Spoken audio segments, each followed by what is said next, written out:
di mana semuanya berada. Puji nama Tuhan, pada hari ini kita diberikan kekuatan dan kesegaran baru, sehingga kita semuanya boleh siap untuk beribadah, datang memuji dan menyembah Tuhan. Karena itu, saya mengajak kepada kita semua bangkit berdiri dan mari kita bersaat teduh.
Panggilan beribadah terambil dari Mazmur 95 ayat 6 hingga yang ke-7. Masuklah, marilah kita sujud menyembah, berlutut di hadapan Tuhan yang menjadikan kita. Sebab Dialah Allah kita, dan kitalah umat gembalaannya, dan kawanan domba tuntunan tangannya.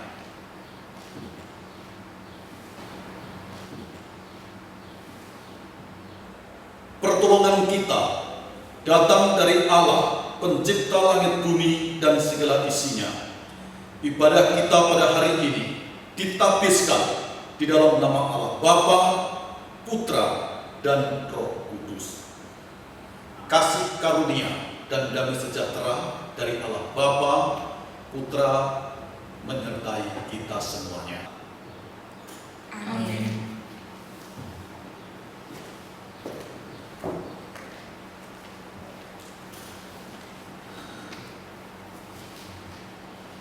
Mari bersama kita akan menyembah Dia. Kita mau katakan, terpujilah Tuhan yang maha mulia, kemuliaan-Mu di tempat yang maha tinggi. Kita angkat pujian dari KPPK 15, Kupuji-Mu Tuhan.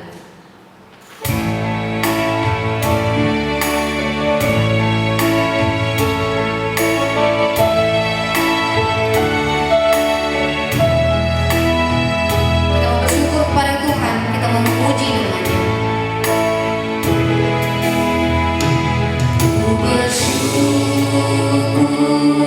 Tuhan, oh ku puji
Mari bersama kita datang mengakui setiap dosa dan pelanggaran kita di hadapan-Nya.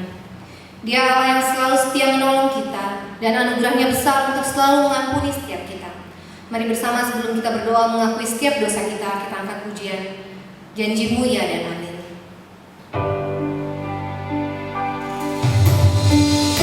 Saat kami lemah, Engkau Allah yang angkat hidup kami. Saat kami jatuh, Engkau Allah yang terus topang kami. Janji-Mu ya dan amin dalam hidup kami.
Kami datang pada hari ini ke hadirat-Mu Tuhan.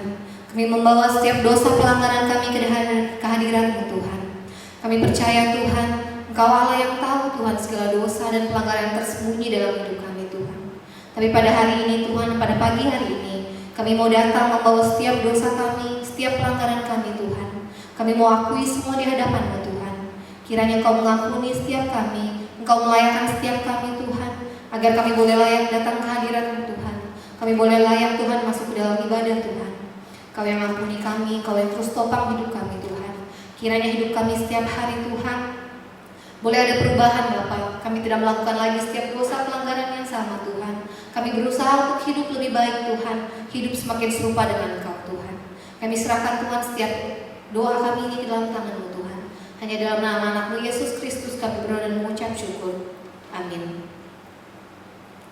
Bersama kita akan mendengarkan berita anugerah yang terambil dari Yesaya 41 ayat yang ke-13. Sebab Aku ini Tuhan Allahmu, memegang tangan kananmu dan berkata kepadamu, janganlah takut, Akulah yang menolong engkau. Pembaruan komitmen kita dari Matius 5 ayat 13a dan 14. Kamu adalah garam dunia, kamu adalah terang dunia. Kota yang terletak di atas gunung tidak mungkin tersembunyi. Kiranya komitmen kita boleh terus dibaharui setiap harinya, agar kita boleh hidup menjadi anak Tuhan, menjadi garam dan terang dunia. Mari bersama kita bangkit berdiri, kita angkat pujian dengan penuh sukacita. Sempurnakan hidupmu.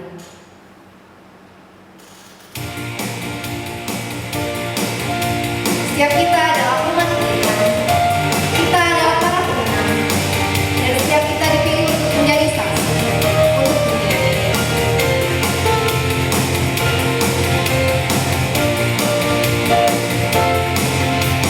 Kita adalah umat pilihan, kita adalah para pemenang. Kita dipilih untuk menjadi saksi untuk dunia. Godaan rintangan sudah biasa, tak jadi penghalang untuk berkarya. Jangan takut sebab Tuhan berserta, membantu melawan penjara. Kita hidup menjadi terang dan garam, berkat bagi sesama dan dunia. Lengkapi diri menjadi alatnya, sempurnakan semua tugas tanggung jawabmu. Bersama Tuhan kita pasti bisa. Bersama kita katakan, godaan rintangan sudah biasa, tapi Tuhan berkarya. Godaan rintangan sudah biasa, tak jadi penghalang untuk berkarya. Jangan takut sebab Tuhan berserta, membantu melawan penjara. Kita hidup menjadi terang dan garam, berkat bagi sesama dan dunia. Lengkapi diri menjadi alatnya, sempurnakan semua tugas tanggung jawabmu. Bersama Tuhan kita pasti bisa.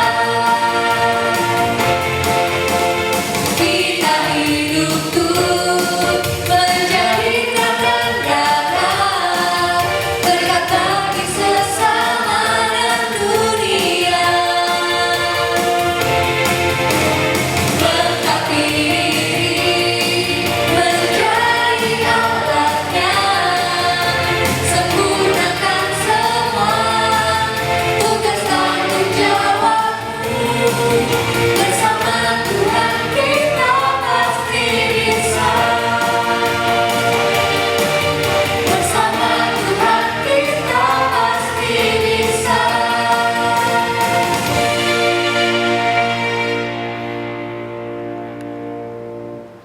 Kita akan bersama mendengarkan firman Tuhan. Tidak setiap hari yang kita lalui adalah hari yang baik, tapi setiap hari Tuhan selalu menyediakan hal yang baik. Kiranya setiap hari yang kita lalui, kita boleh melihat penyertaan Tuhan dan kebaikan Tuhan dalam hidup kita, hari ini dan juga hari esok. Mari bersama kita siapkan hati kita untuk mendengar firman Tuhan. Kita angkat pujian, Engkau setia. Engkau Tuhan yang selalu hadir dalam hidup setiap hari. Kita amati dalam hadirat-Nya, karena Dia Tuhan yang setia.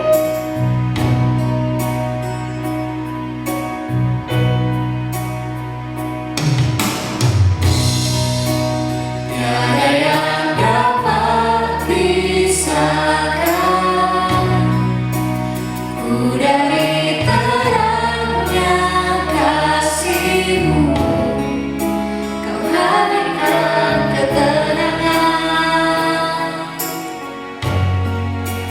bisa dunia berikan.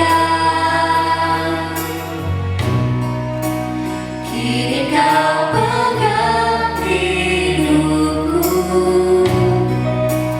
dan kau hapus kesalahanku. Berharganya pengorbanan yang memberikan keselamatan. Kau hadir di setiap langkahku, ku aman di dalam hadiratmu. Kau buktikan Engkau setia.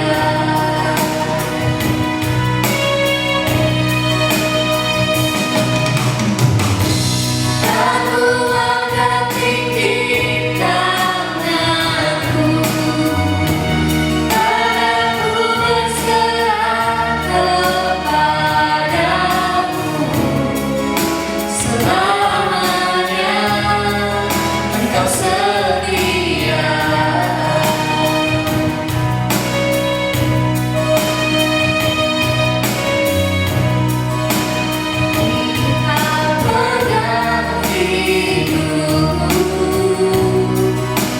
Dan kau hapus kesalahanku.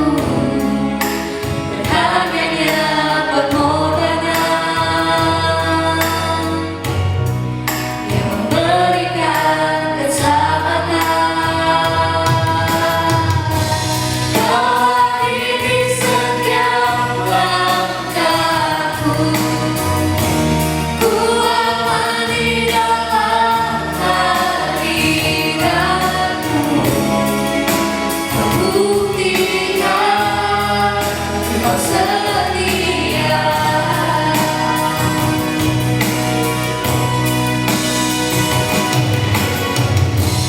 Aku angkat tinggi tanganku, padaku berserah kepadamu. Selamanya Engkau setia.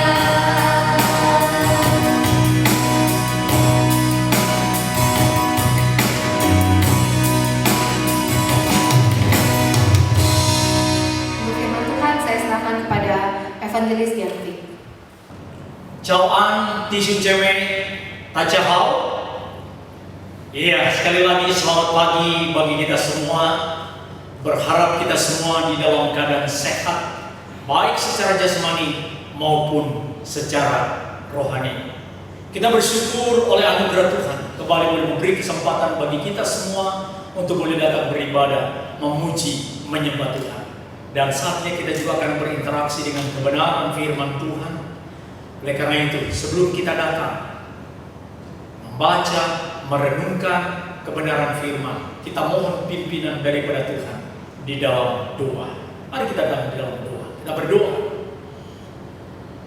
Kami mengaturkan puji dan syukur untuk segala kebaikan, cinta kasih, pemeliharaan, penyertaan Tuhan yang sungguh nyata di dalam hidup kami sebagai anak-anak-Mu. Terima kasih. Sepekan kami sudah bergelut dengan segala aktivitas kegiatan kami, dan kami bersyukur kembali Tuhan boleh menghantar kami datang memuji menyembah Engkau, datang beribadah walaupun hanya melewati online. Terima kasih Tuhan. Dan secara khusus kami bersyukur di tengah-tengah pandemi yang dialami oleh manusia saat ini, dan tak terkecuali di kota Donggala. Tapi kami tetap bersyukur kalau segala kejadian peristiwa tidak pernah lepas daripada kontrol Tuhan, dan kami tetap meyakini bahkan Allah mendesain segala sesuatu untuk mendatangkan kebaikan bagi orang-orang yang mengasihi Tuhan. Itu kami amini. Oleh karena itu Tuhan, kami tetap bersyukur. Dan terima kasih. Sebentar sekali lagi kami akan membaca dan merenungkan firman-Mu. Berkenan Tuhan menolong kami. Biarlah Roh-Mu yang kudus memimpin kami, membawa kami masuk ke dalam kelimpahan firman-Mu. Kami Kami dimengertikan, tapi bukan hanya kami dimengertikan, kami diberi kemampuan untuk menerapkan firman itu di dalam hidup kami pribadi lepas pribadi. Terpujilah Engkau, ini doa sembahyang kami. Kami berdoa, kami memohon di dalam nama Tuhan Yesus. Amin. Silakan duduk Bapak Ibu Saudara. Baik. Pada kesempatan ini kita bersyukur kita akan merenungkan kebenaran firman Tuhan di bawah satu tema besok akan lebih baik. Ya. Mari mendasari pembacaan firman Tuhan kita akan melihat dari ada 3 bagian firman Tuhan yang akan kita lihat. Pertama mari kita akan melihat dari kitab Yeremia. Yeremia pasal 29 ayat 11 sampai 14, tapi saya hanya baca ayat yang ke-11.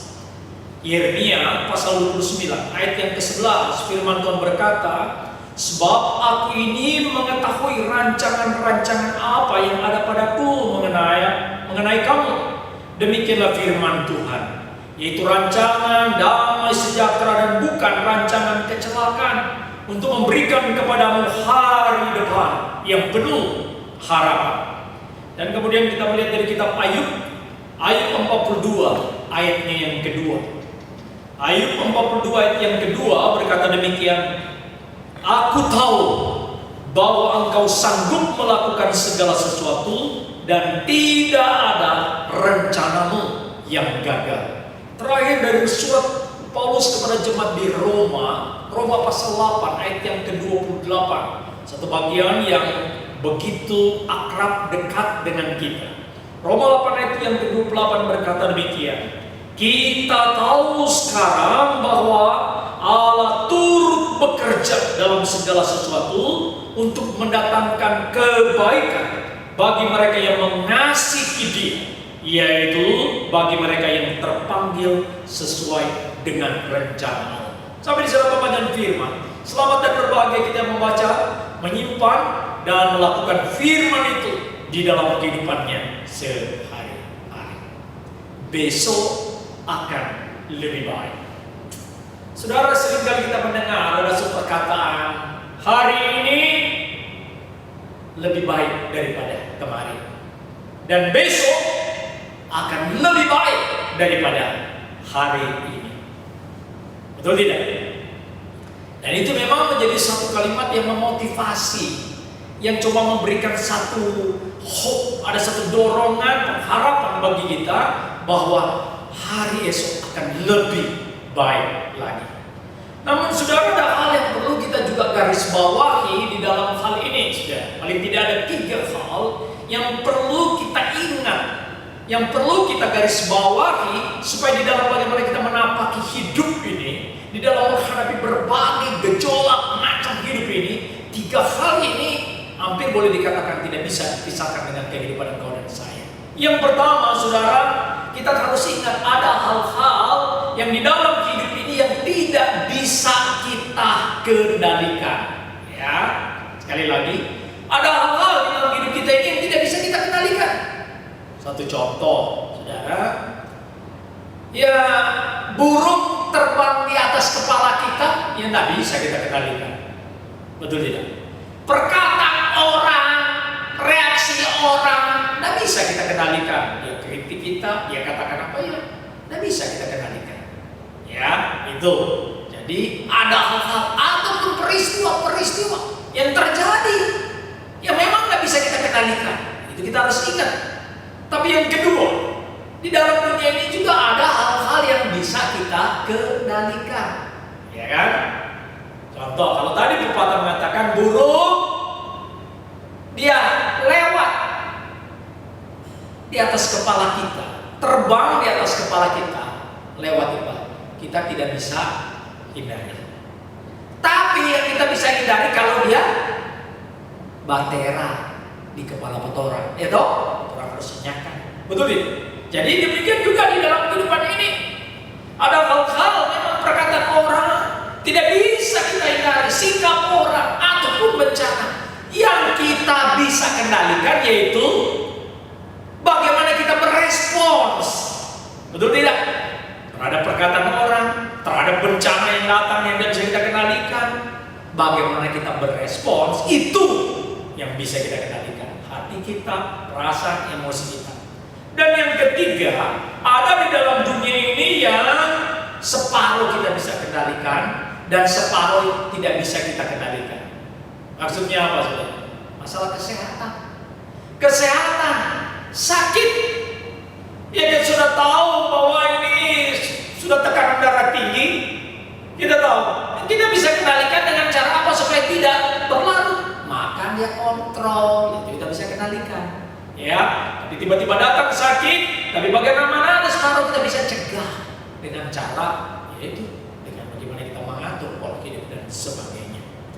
Nah, Bapak Ibu Saudara, jadi 3 hal itu juga menjadi satu pegangan dalam kehidupan engkau dan saya. Namun, semua hal yang saya katakan di atas tadi, ada hal-hal yang tidak bisa kita kendalikan, ada hal-hal yang bisa kita kendalikan, ada hal-hal yang separuh kita bisa kendalikan, yang tidak bisa kita kendalikan.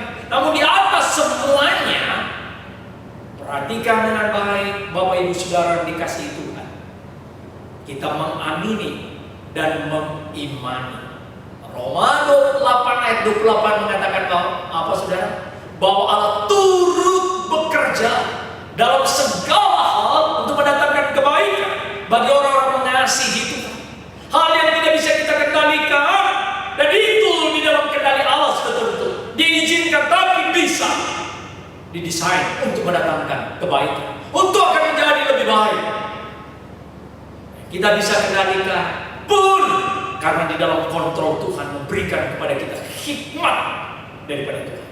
Oleh karena itu, saudara, biarlah kebenaran firman ini boleh terus memotivasi dan menggarisbawahi kehidupan engkau dan saya. Bahkan Yeremia memberitahu, dia tidak pernah merancangkan hal yang jahat, tetapi bagaimana merancangkan hal yang mendatangkan damai sejahtera di dalam kehidupan engkau dan saya. Bahkan Ayub, di dalam Ayub 42 ayat 2 tadi mengatakan apa?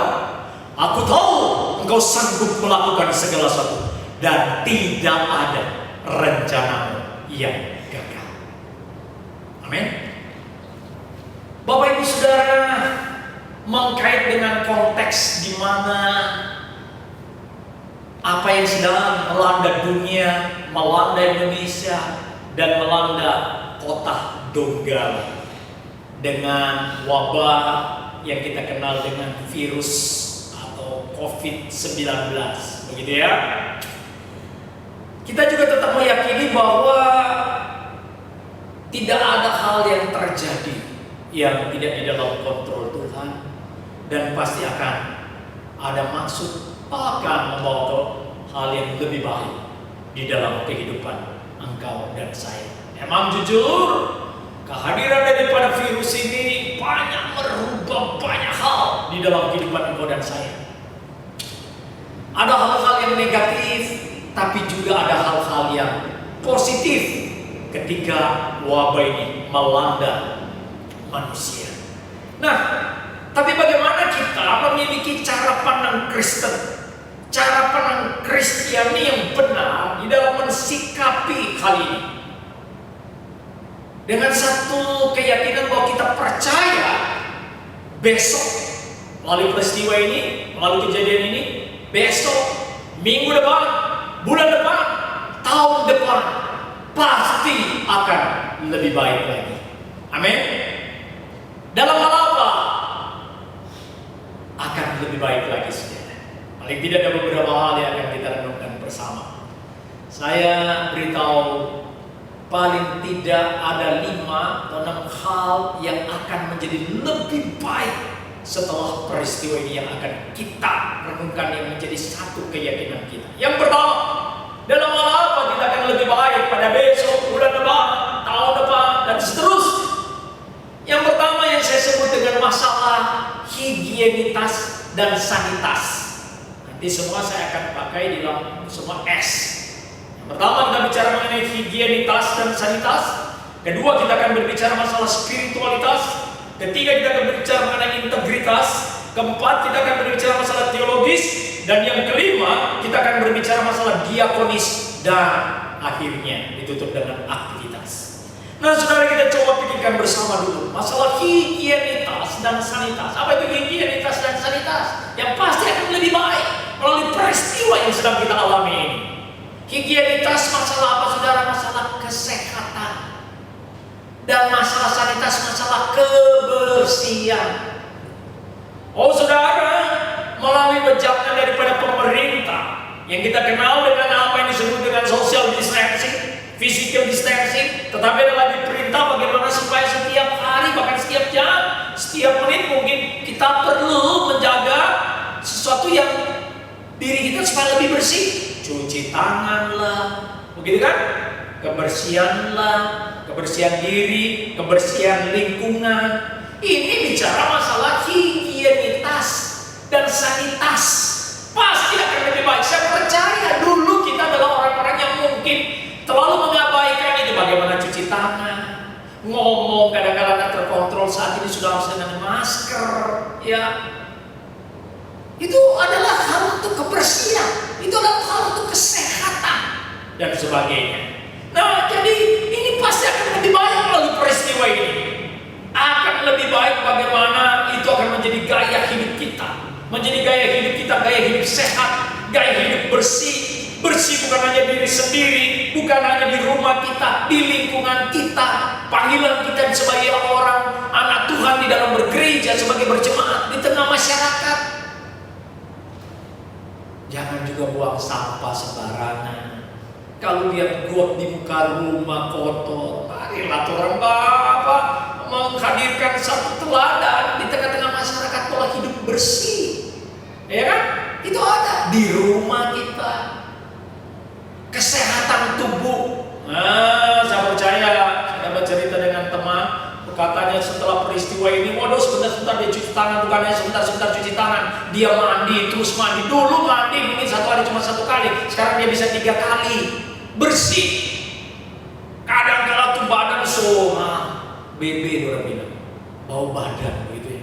Mungkin virus banyak. Mas sekarang, wah, pasti lebih baik di dalam kesehatan. Pasti lebih baik di dalam masalah kebersihan. Betul tidak? Oh, sudah itu adalah bagian daripada kehidupan iman kita, menjadi suatu teladan gaya hidup, menjadi saudara menjadi gaya hidup bersih, gaya hidup sehat, makanan juga makanan sehat. Dulu orang sebelum ada COVID, makan juga sembarang. Mana pernah kita mengkonsumsi makanan-makanan yang sehat? Sekarang vitamin lah, apa semua. Firman Tuhan juga mengatakan tubuhmu itu adalah baik Roh Kudus. Pelihara tubuh, jaga. Itu penting, adalah bagian daripada iman. Bagaimana orang harus jaga orang kesehatan, jaga orang diri. Termasuk orang perhatikan orang tua orang, ya kan? Jangan orang juga sudah lihat cek kita, ya dia kasih perhatian juga, dia punya kesehatan, ya kan? Itu sebagai satu bukti pola hidup sehat dan pola hidup bersih. Yang kedua, saudara, setelah kita bicara masalah higienitas dan masalah sanitas, yang kedua akan lebih baik dalam segi apa? Dalam masalah spiritualitas. Spiritualitas itu apa? Masalah kerohanian. Masalah kerohanian kita kan pasti lebih baik lagi, sudah. Saya bersyukur melalui peristiwa justru yang terjadi ini membuat kita makin hari. Ada orang yang akhirnya melalui peristiwa ini kehidupan dia, setiap ada tekad baca Alkitab, ada tekad untuk terus berinteraksi dengan firman Tuhan. Bukan hanya itu, dia bilang hampir dia terus merambah ke dunia apa saudara? Dunia maya, melalui buka YouTube, buka apa, hal-hal yang rohani, khotbah dari mana? Wah, untuk rohaninya dikuatkan, untuk rohaninya ini. Lebih-lebih kita tahu melalui peristiwa ini membuat orang senyenak bisa datang beribadah di gedung gereja. Yang terjadi apa saudara? Rindu kopi bergereja. Padahal dulu sebelum COVID apa yang terjadi? Datang aja hari Senin Kamis datang ke gereja. Ya, suruh bolak-balik, mungkin Ramlan suruh kamu KWA, suruh datang lagi, ingat ayo datang ke gereja. Pemalas kan? Tapi ketika COVID ini, ketika wabah ini, mau pingin datang, gereja ada tutup. Sama dengan orang yang begini. Dulu anak-anak Waktu sekolah selalu tanya kapan libur ya Ma? Kapan libur? Sekarang tanya kapan sekolah? Begitu juga sekarang di dalam gereja. Maka selagi kalau kita bersyukur kalau Tuhan masih beri kesempatan. Ingat dari bawah ini penting. Kalau Tuhan beri kesempatan, Tuhan buka gedung gereja untuk kembali kita beribadah. Jangan pernah malas. Karena ada waktunya kita tidak bisa lagi datang. Berjumpa dengan saudara-saudara seiman. Berjumpa dengan orang-orang yang kita kasih. Dan dulu terlalu kudapa, sangat gampang, cipika-cipik ini sudah tidak bisa. Ada kerinduan seperti itu. Maka saudara, kita bersyukur. Saya percaya melalui peristiwa ini, spiritualitas kita itu akan lebih baik lagi, saudara. Maka apa yang harus kita lakukan? Spiritualitas ini akan membawa kita itu seharusnya lebih rajin lagi berdoa, lebih rajin lagi akan membaca Alkitab, lebih rajin lagi datang beribadah. Dan itu memang kita lihat justru ini mulai dan terjadi. Begitu banyak orang. Saya memegang komisi usia bagi atau lansia. 70-80 orang, ada nenek 90-an tahun sudah di atas tempat tidur. Saya datang di sini selalu tanya, Pak, apa orang mau beribadah lagi? Ingat, itu berarti memang segala sesuatu ada waktu. Maka selagi ada waktu, tingkatkan kehidupan spiritualitas kita, tingkatkan kehidupan doa kita, tingkatkan kehidupan ibadah kita. Amin. Bapak Ibu Saudara, kita sudah bicara. Yang pertama tadi ingat, bicara masalah higienitas dan sanitas. Itu lebih banyak berbicara masalah lahiriah. Lalu masalah spiritualitas, kita bicara masalah kerohanian. Ya, di dalam COVID ini, melalui wabah ini, orang memang jangan terpaku hanya urus diri, hanya urus untuk kesehatan, tapi juga urus untuk kehidupan rohani kita. Rohana orang urus, tapi juga rohani orang urus. Tapi yang ketiga, S yang ketiga, kalau tadi higienitas dan sanitas, spiritualitas, sekarang bicara masalah integritas. Integritas itu wajah yang lebih baik akan ke depan. Apa yang kita omong dengan yang ada di dalam itu sama, itu loh integritas. Banyak orang yang dia omong dengan apa yang dia lakukan itu tidak sama. Saya berikan satu contoh integritas begini. Saudara, saya punya teman dokter. Saudara, waktu itu saya ingat persis di Bandung.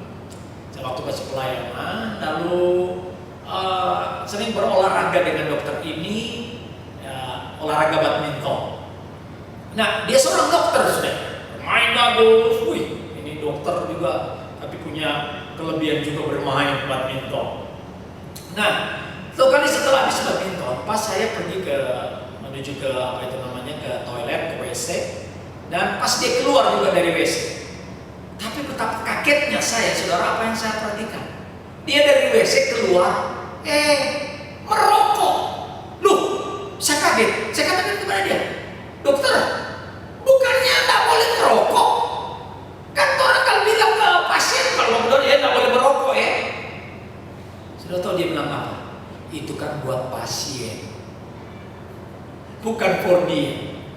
Sama deh kita mau bilang begini, sama deh Pak Pendeta bilang begini, jangan mencuri. Loh kok Pak Pendeta mencuri? Itu kan buat jemaat, nggak boleh mencuri, pendeta boleh. Nah begitu sudah. Itu kehidupan yang berintegritas. Apa yang dikatakan, yang dilakukan itu sama. Akan harus lebih baik. Pasti melalui peristiwa ini berapa janji-janji kita berkata, Tuhan, nanti kalau ini semua akan berlalu, saya akan lebih rajin melayani, saya akan lebih rajin hidup baik. Janji, omongan itu dengan kelakuan, dengan tindakan, supaya memiliki integritas. Berapa banyak sudah Yesus mengecam orang Farisi, ahli Taurat, karena mereka adalah orang-orang yang secara penampilan lahiriah orang beribadah, tetapi sesungguhnya tidak seperti itu, tidak punya integritas. Yesus apa yang dia katakan dan apa yang dia perbuat sinkron, itulah integritas. Saudara, satu kali dalam satu rapat majelis, saudara, itu ceritanya ada pemilihan majelis, itu sudah menentukan siapa yang menjadi ketua, begitu ya. Biasalah kalau di dalam satu sudah terpilih semua, tinggal menentukan siapa yang menjadi ketua, sekretaris, bendahara dan seterusnya. Nah, taruhlah misalkan saya gambarkan mereka ada 9 orang.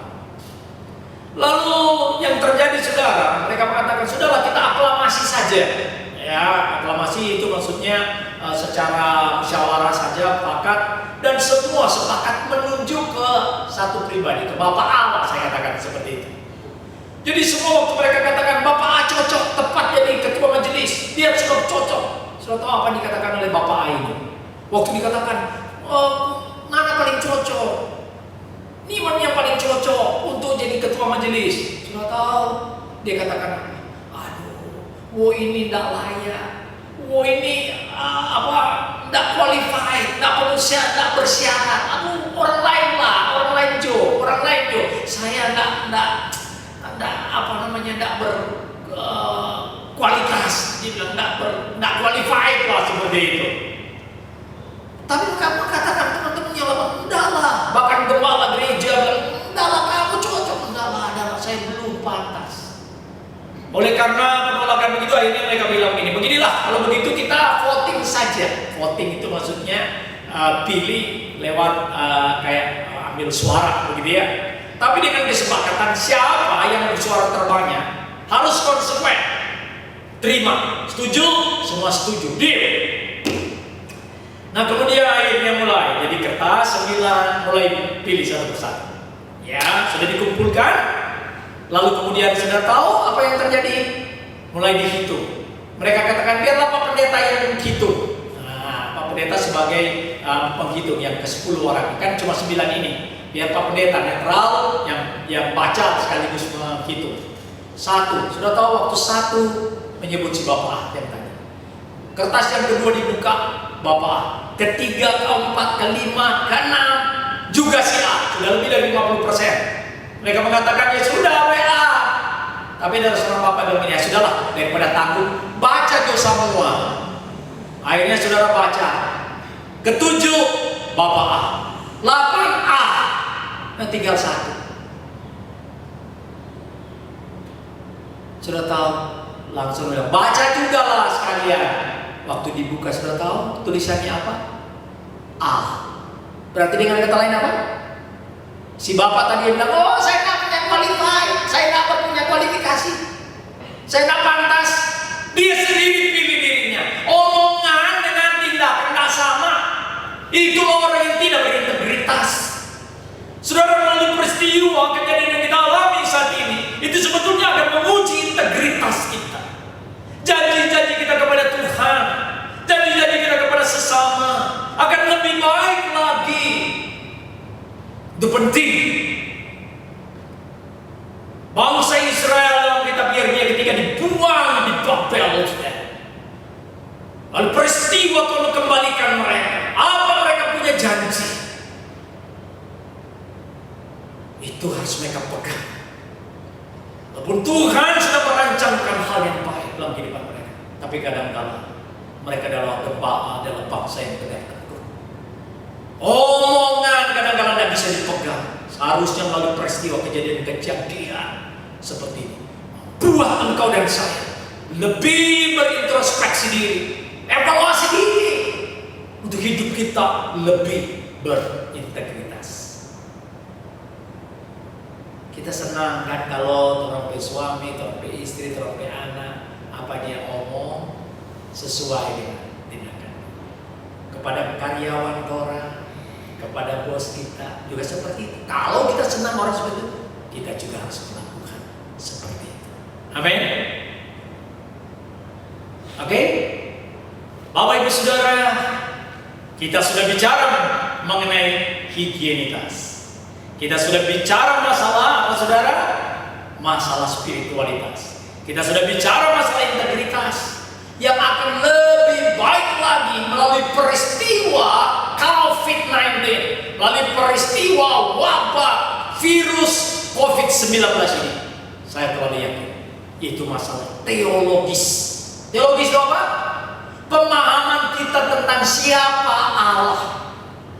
Oh saudara, kadang-kadang melalui satu peristiwa peristiwa kejadian, melalui masalah, melalui sakit penyakit, melalui apa yang Tuhan izinkan, kadang-kadang akan memperlihatkan bagaimana pengenalan kita kepada Tuhan. Itu akan terlihat, saudara. Oh saudara, justru yang saya mau katakan saat ini, saudara, virus ini memang berbahaya. Virus daripada COVID-19 itu atau COVID-19 itu bahaya. Tapi saat ini muncul virus yang lain yang tidak kalah bahayanya. Itu apa? Masalah teologi, masalah pemahaman tentang Tuhan melihat kondisi ini. Wow, sangat-sangat melemahkan jemaat.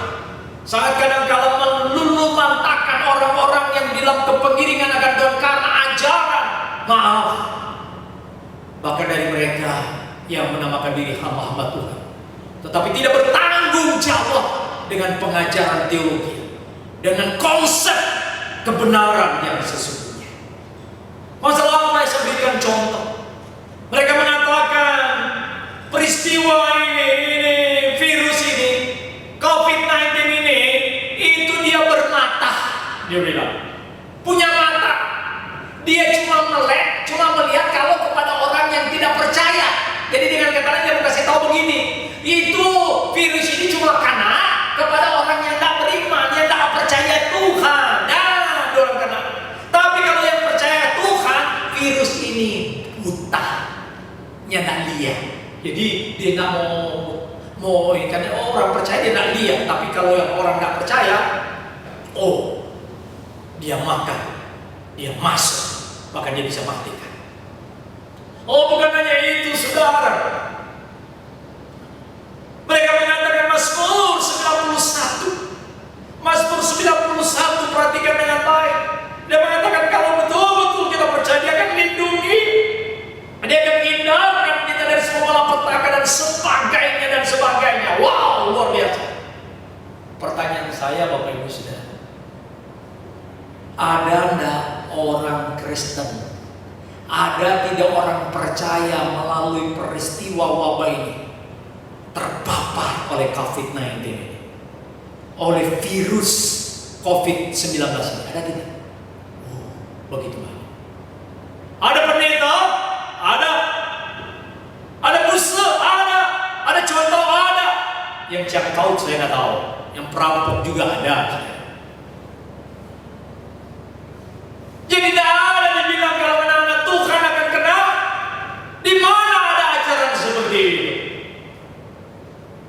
Bahkan mereka menyatakan, walau mulai dikait-kaitkan, oh COVID-19 itu pakai apa itu aksara Latin atau dengan aksara apa, mulai dihubung-hubungkan kalau kasih jumlahnya 6 itu apa itu? Antikristus katanya. Ya, di mana lagi itu ajaran seperti ini? Bahkan ada yang mengatakan kalau kita bisa berbahasa lidah, belum dia. Berbahasa lidah itu akan imunitasnya itu tak jaga. Kalau berbahasa lidah, tuh lala itu. Kalau sudah bisa begitu, tak akan kena virus. Di mana ajaran seperti itu? Tak akan kena COVID-19. Begitu, saudara. Wah, inilah virus pengajaran teologi menghancurkan, mengajarkan yang tidak baik. Harusnya melalui peristiwa ini menambah kita akan lebih baik lagi konsep kita.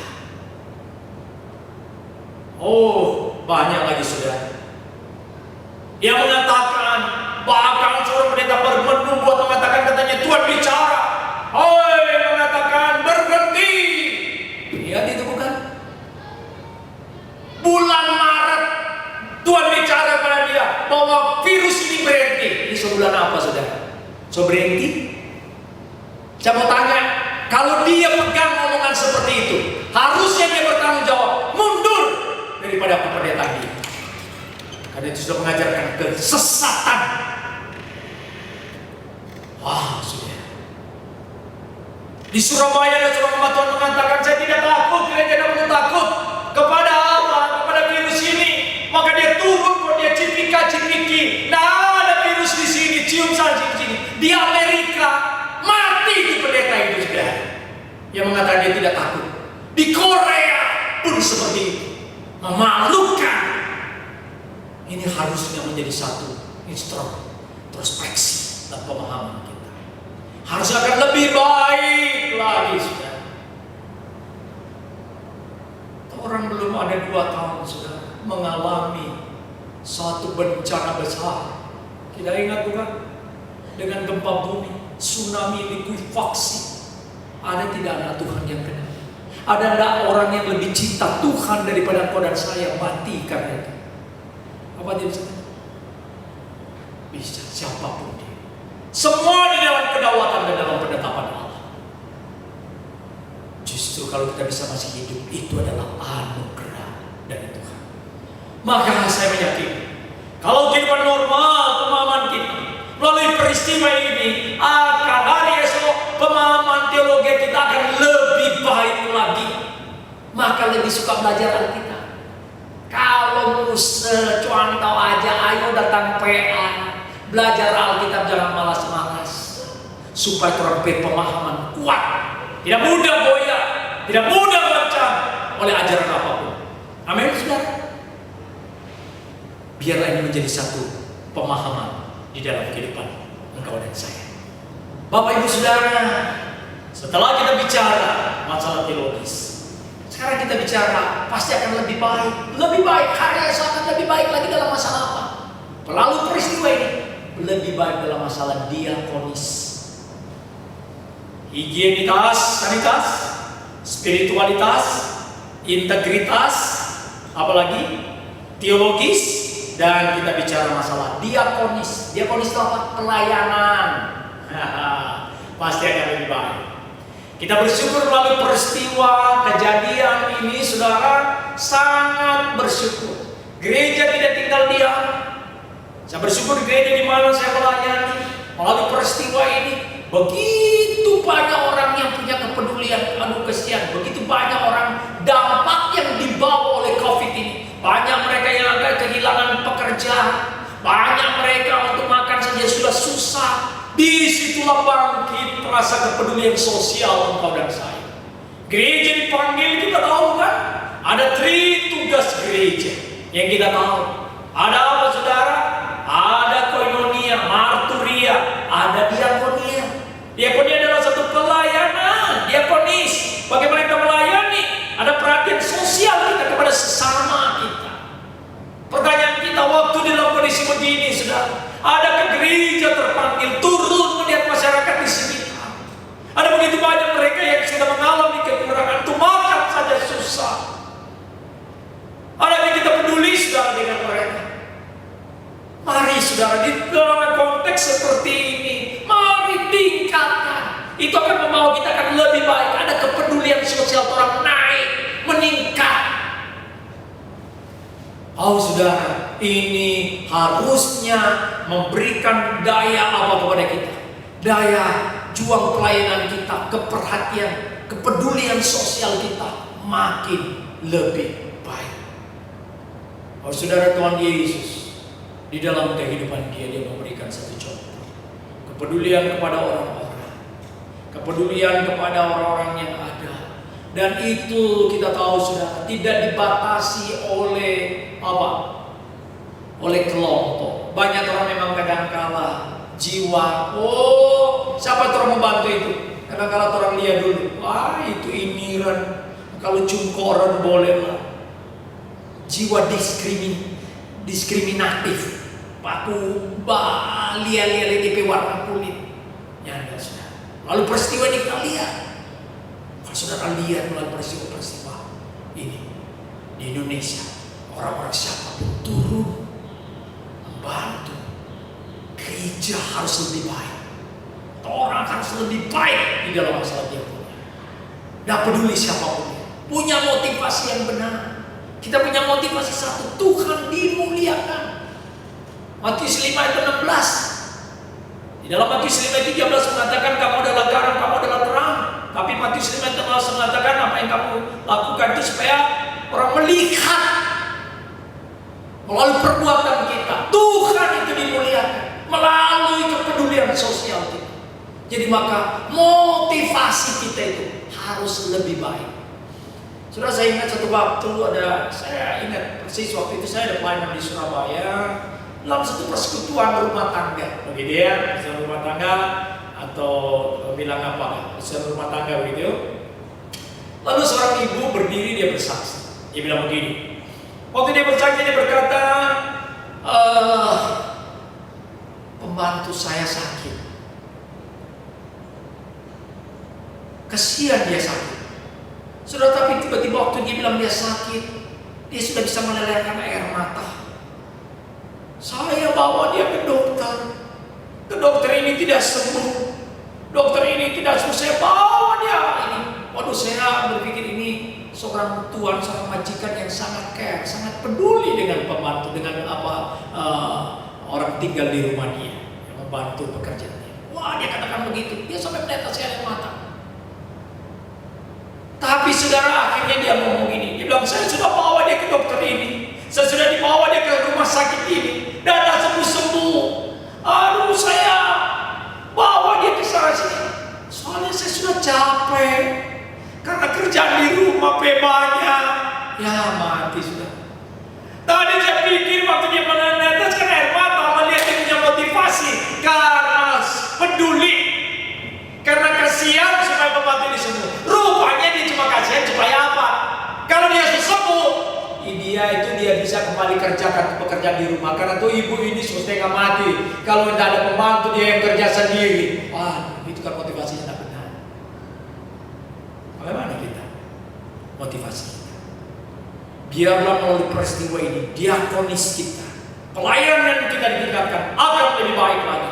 Dan yang terakhir, saudara, apa yang akan lebih baik lagi? Aktivitas kita.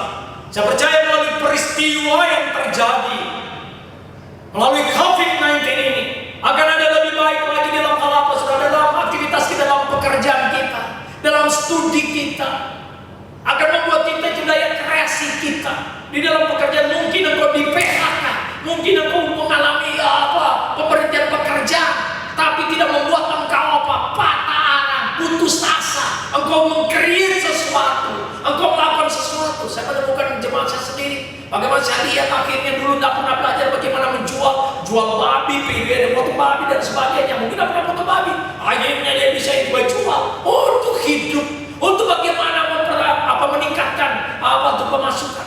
Tidak bisa mati. Itu akan lebih baik dalam daya kreasi. Studi kita juga seperti itu.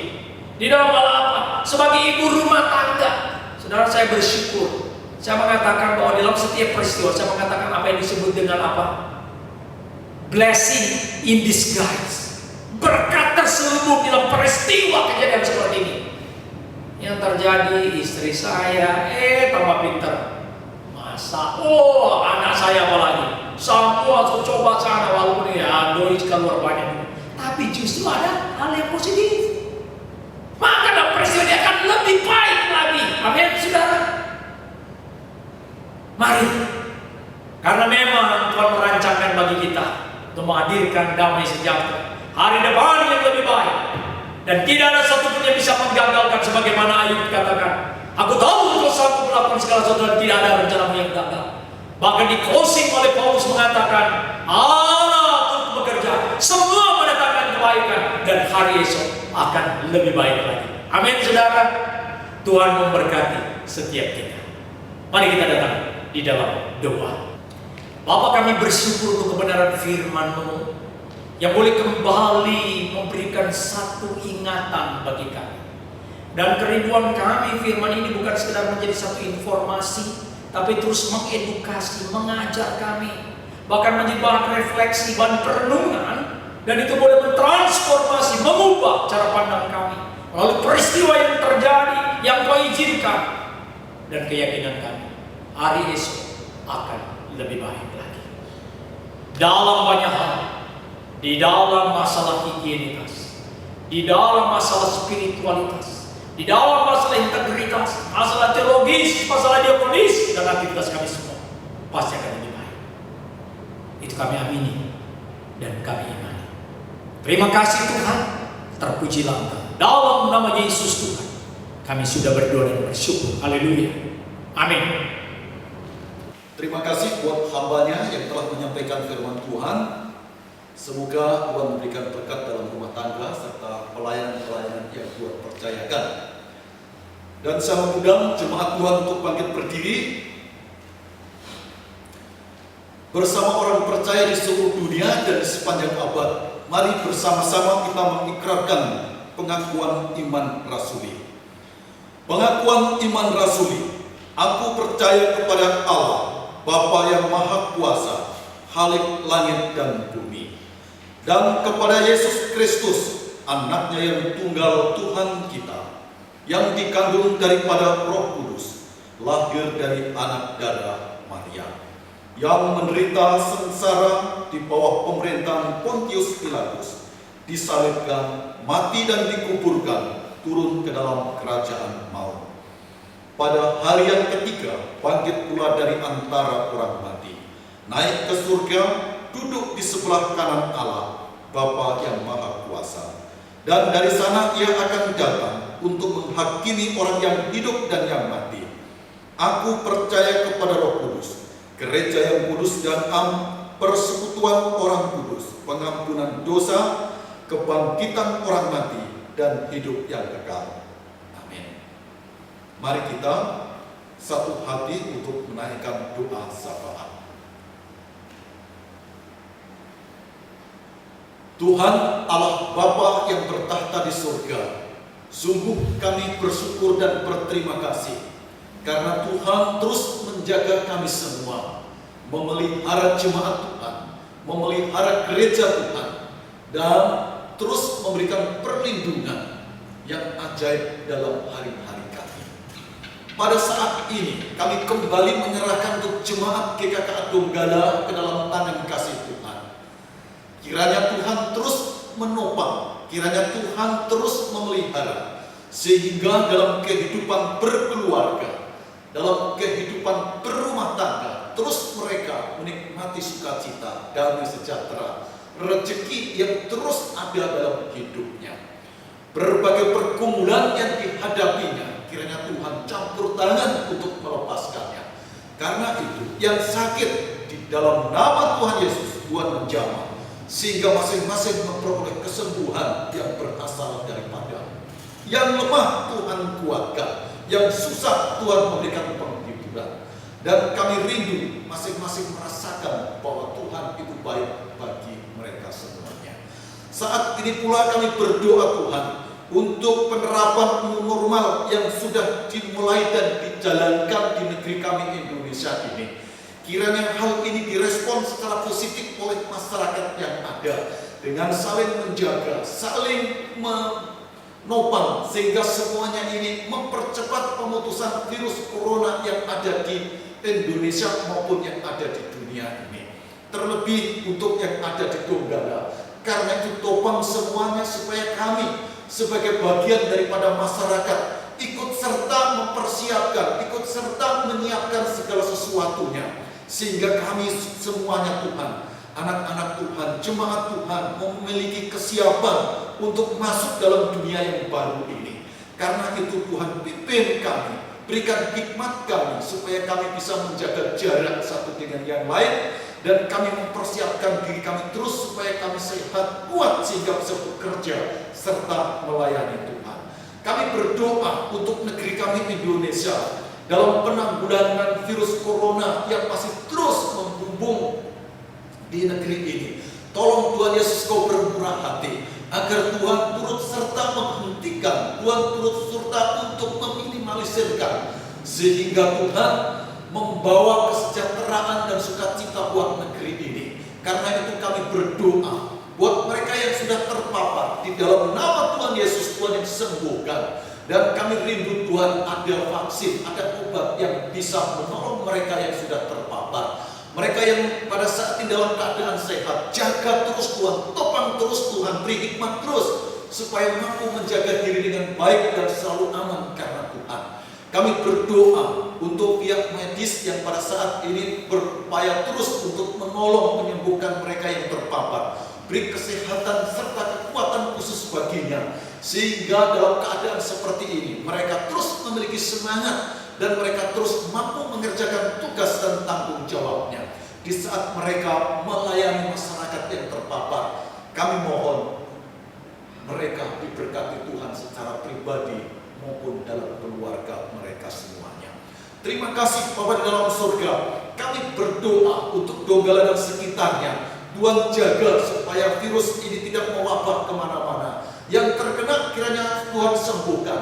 Yang ada di Donggala yang sehat-sehat Tuhan pelihara, supaya menjaga jarak dengan baik, sehingga saatnya nanti Tuhan kami yang ada di Donggala ini bisa berbakti bersama-sama tanpa ada gangguan, dan jemaat Tuhan persiapkan supaya kami nantinya bisa berbakti bersama-sama dengan baik. Terima kasih, ini doa kami, harapan kami. Semuanya ini kami serahkan di dalam nama Tuhan kami Yesus Kristus. Haleluya. Amin. Jemaat kami persilahkan duduk, dan saya serahkan kepada liturgis untuk melanjutkan ibadah ini. Bersama kita akan memberikan persembahan kita. Sambil persembahan yang dijalankan, kita angkat pujian Limpahlah Pialaku dari KPPK 247.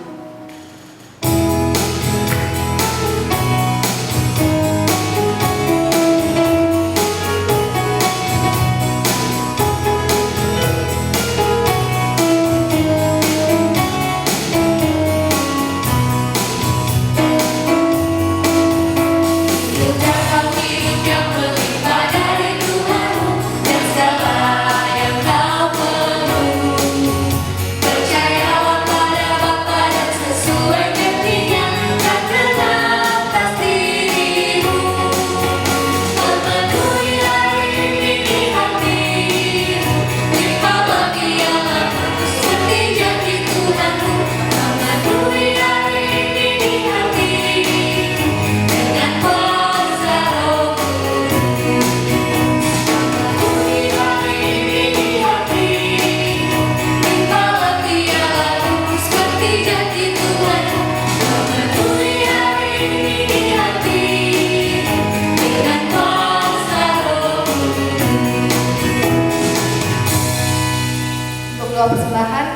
dipimpin oleh Saudara Nathan, jemaat dipersilakan untuk bangkit berdiri.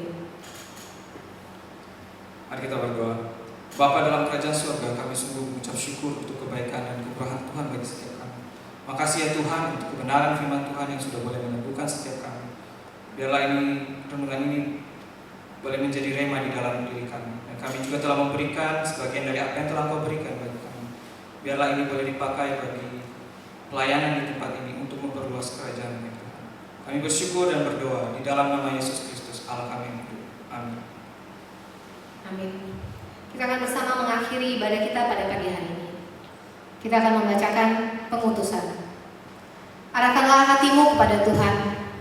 Kami mengarahkan hati kami kepada Tuhan. Pergilah ke dalam dunia dengan damai dan layanilah Tuhan.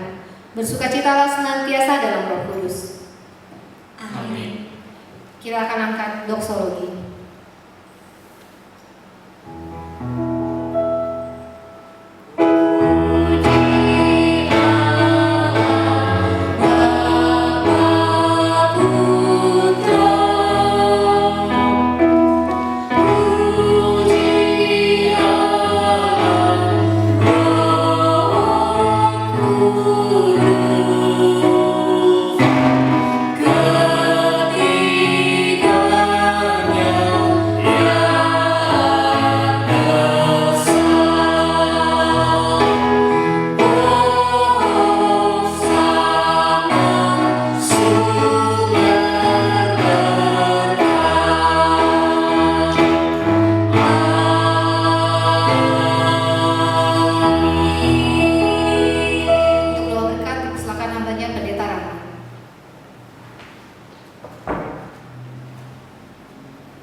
Jemaat yang dikasih Tuhan, mari arahkan hati untuk menerima berkat daripadanya. Allah Bapa, kiranya terus mencurahkan kasih dan rahmat-Nya atas kita dengan memberikan tubuh yang sehat dan rezeki yang terus mengalir dan baru dalam hari-hari kita. Tuhan Yesus menjaga kemana kita berada dan mengampuni dan menebus kita dari berbagai ikatan dosa.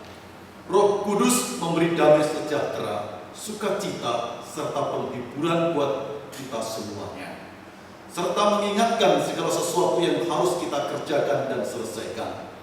Allah Tritunggal, penyertaannya sempurna atas kita dari saat ini hingga Maranatha, Tuhan Yesus datang kedua kalinya. Amin.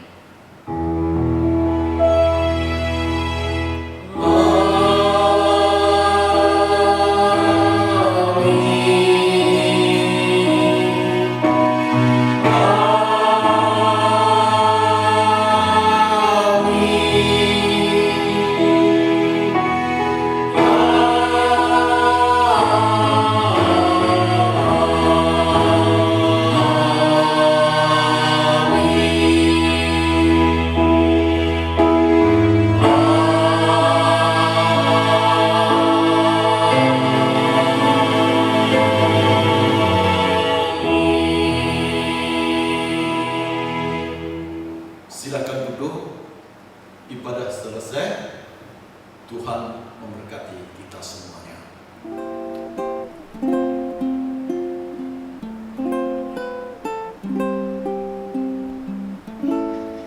Puji nama Tuhan, kita sudah menyelesaikan ibadah pada hari ini.